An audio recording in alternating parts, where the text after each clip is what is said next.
With vacancy rates as high as 27.7% in San Francisco. That's staggering numbers, by the way.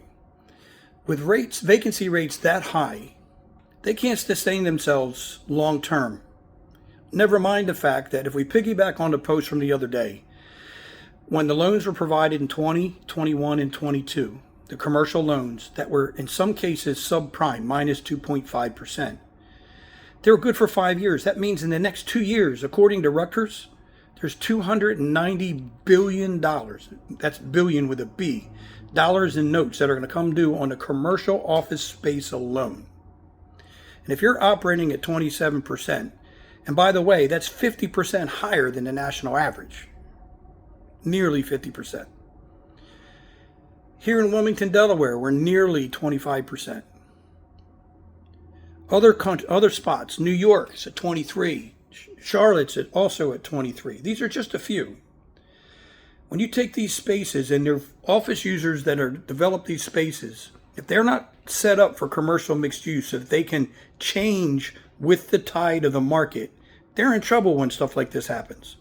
5 years ago, when they did this stuff, they knew they were headed for today. Most of them get comfortable and they don't do anything about it. They should have, if they were smart, set the project up so it could be converted with the market. That means when the office market started to turn down, they could have filed for building permits to fit out the vacant space for the alternative uses. And they would have never hit this. That's why commercial mixed use is so important. You cover your bases and you're fluent with the market. And if you're not either of those things, you set yourself up for failure because the market cycles hit you on average every 8 to 11 years without fail. Set yourself up with success.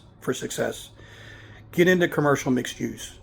Get alongside a developer like myself who can help protect you from yourself in these investments. If you have money you want to invest, and you want to invest in deals like this, and you want to learn from somebody who's got their act together, reach out. I'm happy to work with you, and I'll teach you as we go. Comment with a thumbs up below, and I'll reach out.